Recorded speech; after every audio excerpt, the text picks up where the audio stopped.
परम पिता परमात्मा कबीर बंदी छोड़ जी की असीम मृदा से बच्चों,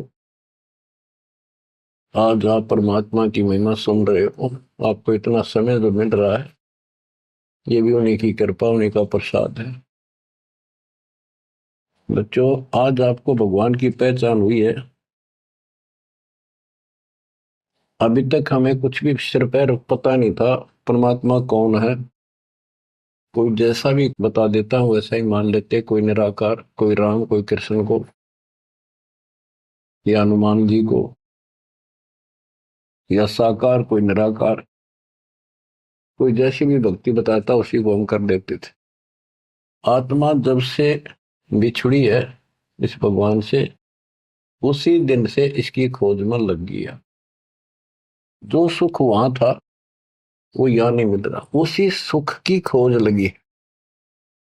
सुख में जहां शांति हो। गीता अध्याय 18 श्लोक 62 में कहा कि अर्जुन, तू सर्वभाव से उस परमेश्वर की शरण में जा, उसकी कृपा से तो परम शांति को और सनातन परम धाम को प्राप्त हुआ। अब देखो कितने स्पष्ट श्लोक थे इस गीता में, कति साफ। पर काल कहता है बुद्धिमानों की बुद्धि, बलवानों का बल मुझे ही जानो, मेरी मुट्ठी में है। जब चाहे इनकी बुद्धि ऑन कर दूं, जब चाहे इनकी बुद्धि ऑफ कर दूं, जब चाहे इनको पावर दे दूं, जब चाहूं पावर खींच लूं।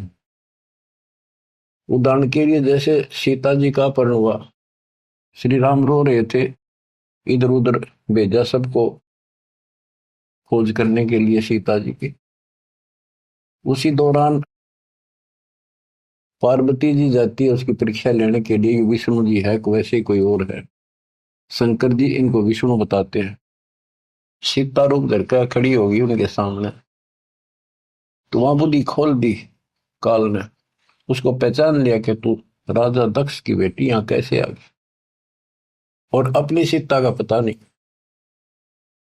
इसी प्रकार बच्चों, गीता रोज पढ़ते रहे, खूब पाठ करते रहे, प्रवचन किया करते ही, और बड़े बड़े लेक्चर झाड़ा करते, गीता मनीषी कहलाते हैं। इनको कख भी पता नहीं गीता के बारे में। कबीर साहब कहते, साज कहूं तो जग नहीं माने और झूठ कही ना जाइए। सच ये है कि इनको कति पता नहीं था, अज्ञानी थे।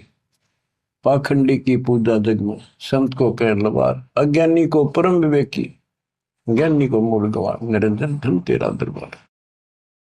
तो आज आपको रास्ता मिला है, ऐसा अजब गजब रास्ता मिला है विद प्रूफ।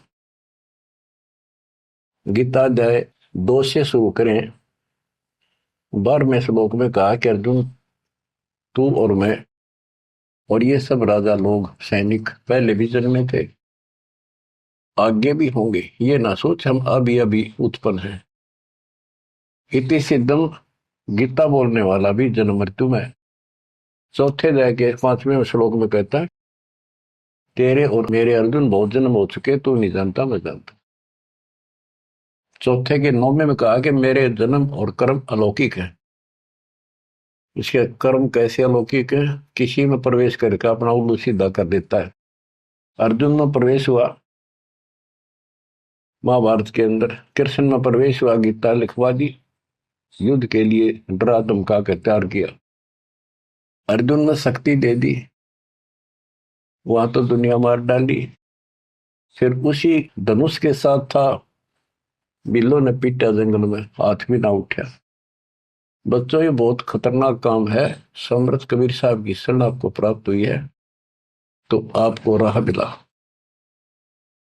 एक कहावत है ना, खागड़ जोटे बाढ़ तोड़ देते हैं, और उसमें लांडी बूची गाय भी जाकर बढ़िया माल खाती थी घास, ना वो जान की उसकी हिम्मत नहीं थी। तो आज ये खागड़ जोटे कबीर साहब, गरीबदास जी, इन आकर या बाढ़ तोड़ दी। अब खा लो छक्का, इस माल में लूट लो, हाथ भी ना लगन गया था अपने, झलक भी नहीं लगी थी इसकी, इस सच्चे ज्ञान और सच्चे भगवान की और सच्ची भक्ति की। आज या बरू खा के छक लो और निकल जाओ इस गंदे लोक से। परमात्मा की कृपा हुई है कि हमें सच्चा मार्ग मिला। इसके लिए हमने पूर्ण गुरु की आवश्यकता पड़ती है। सबसे पहली कड़ी गुरु है। गुरु पूरा हो, सच्चा गुरु हो, सतगुरु, उसको पूर्ण ज्ञान हो, सभी शास्त्रों का दीक्षा देने का अधिकार हो, और उसकी एक कड़ी जुड़ी हो। हमारी कड़ी सतपुरुष कबीर साहब से जुड़ी है, गरीबदास जी से जुड़ी, गरीबदास से आगे इस दास तक आई। तो हमारा तार से तार जुड़े हुए हैं उस महापावर से। तो अब दास से जो कनेक्शन लेंगे उनको पूरा लाभ मिलेगा।